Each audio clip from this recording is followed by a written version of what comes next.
You ever watch a player and feel like your brain is glitching? He's wearing a midfielder's number, he's starting in midfield zones, the tactical sheet says one thing, but your eyes keep telling you something else. In modern football, we're used to understanding roles quickly, patterns shaped by football culture and years of football evolution. Yet sometimes a player shows up and quietly disrupts that comfort. The first time he watched Jude Bellingham at Real Madrid, the reaction wasn't analytical, it was instinctive. Why does he feel like a striker trapped in a midfielder's body? He scores like a forward, arrives like a ghost, celebrates like the main character. That's not just tactical intelligence, that's game awareness with elite-level presence. And when a generational talent carries himself like that, you don't process him as a connector, you process him as a threat. Here's the conflict. On paper, he's a midfielder. In motion, he feels like something else entirely. He doesn't circulate the game, he punctures it. He doesn't just support attacks, he finishes them. And if that tension already feels strange, wait until we break down why your instinct might actually be right.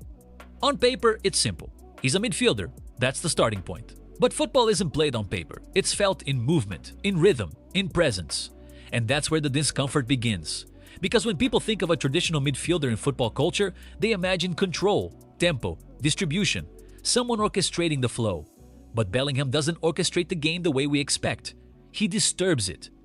Watching him is like seeing someone begin a chess match as a bishop and somehow end it as the queen.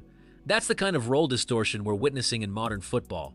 You expect circulation, he delivers penetration. You expect balance, he brings threat. In the middle of football evolution, tactical intelligence is no longer just about positioning. It's about interpreting space dynamically. And Bellingham reads space not as a passer first, but as a finisher.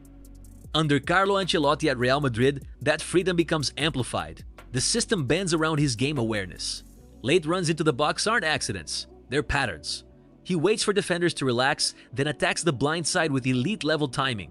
That vertical energy creates something unusual, a midfielder whose default setting feels like aggression.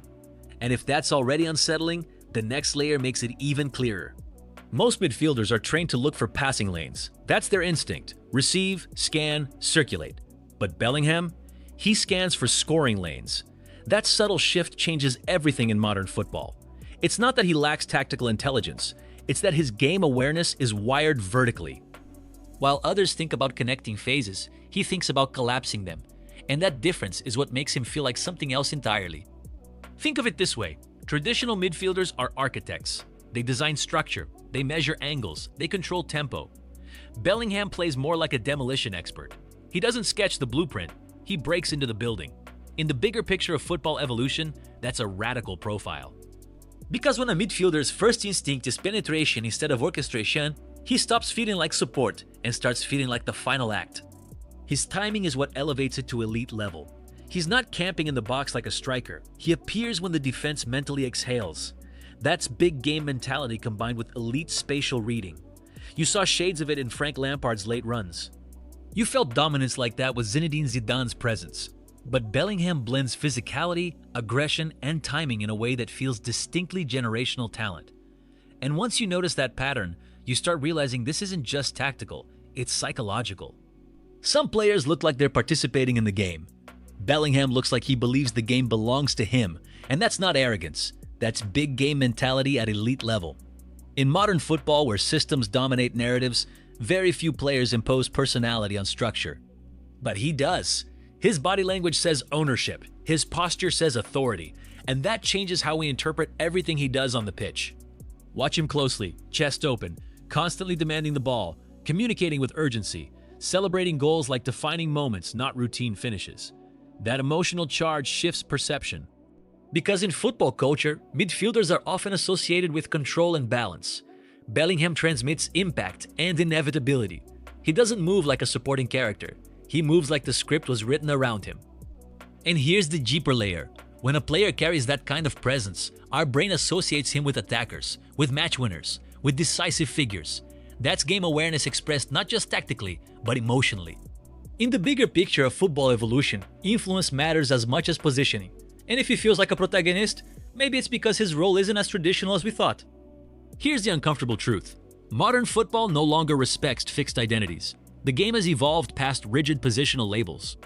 Midfielders defend like fullbacks, forwards press like defenders, and tactical intelligence today means adaptability above all else. In the middle of football evolution, roles aren't erased, they're blended, and Bellingham might be one of the clearest symbols of that shift. At Real Madrid, especially in that diamond or asymmetrical 4-4-2, the structure doesn't restrict him, it liberates him. The system creates balance behind him so he can attack space ahead of him. That's not chaos. That's strategic design at elite level. And if you go back to his Borussia Dortmund days, you'll see the same pattern. He was never a static organizer. He was always more vertical than horizontal, more acceleration than engine. If traditional midfielders are engines, Bellingham is the accelerator. Engines sustain rhythm, accelerators change it. And in football culture that still clings to old templates, that distinction matters. Because when you zoom out to the bigger picture, you realize he's not miscast. He's ahead of the definition. And once you start questioning the definition, the entire debate begins to shift. At this point, the question isn't about his position anymore. It's about perception. Our brains associate midfielders with control, balance, orchestration. That's the image shaped by decades of football culture. When we think midfield, we think tempo managers, conductors, connectors. But Bellingham doesn't transmit connection. He transmits collision. And that psychological mismatch is where the "it doesn't feel right" sensation comes from. He shoots more than he dictates. He attacks the final third as a priority, not an option. His game awareness isn't just about seeing the pass, it's about sensing the moment to strike. In modern football, impact has become as valuable as structure. And Bellingham's elite-level influence shows up in decisive actions, not just circulation. That's why he feels less like a bridge between defense and attack, and more like the attack itself. When a generational talent combines tactical intelligence with emotional presence and big-game mentality, categories start to blur. We're not confused because he's misplaced. We're confused because our mental model is outdated. In the bigger picture of football evolution, roles aren't dissolving by accident. They're evolving by necessity. And if this already challenges how you see midfielders, the final layer flips the argument entirely. What if the issue isn't that Bellingham doesn't feel like a midfielder, but that our definition of a midfielder is stuck in another era? That's the uncomfortable question. Because football evolution doesn't ask for permission, it just happens. And modern football has been quietly dissolving positional purity for years. The game didn't suddenly change. Our mental categories just didn't keep up. Think about it. Years ago, a midfielder scoring double digits felt exceptional. Today, in elite-level systems, arriving in the box is part of the job description. Tactical intelligence now includes timing runs beyond the striker. Game awareness includes recognizing when to abandon structure for impact. In the bigger picture, influence matters more than labels. And Bellingham isn't breaking the game, he's reflecting where the game is already going. So maybe he doesn't not feel like a midfielder. Maybe he feels like the next version of one. A generational talent shaped by modern football, carrying big game mentality and positional fluidity as default settings. In football culture, we often protect tradition because it feels safe. But evolution isn't polite. And once you accept that, the debate stops being about him and starts being about us. So next time you watch Jude Bellingham play, don't rush to categorize him. Don't pause the game trying to decide if he's a midfielder, a forward, or something in between. Just watch the influence, watch the timing, watch the authority. In modern football, the players who shape eras aren't the ones who fit positions perfectly. They're the ones who redefine them. And here's the real question. How many other players are we misreading because we're stuck in old definitions? How many times do we limit generational talent because our football culture hasn't fully caught up with football evolution? Maybe the real growth, as fans, as analysts, as students of the game, starts when we zoom out and see the bigger picture instead of the formation graphic. So tell me, is Bellingham a midfielder evolving or a forward disguised as one?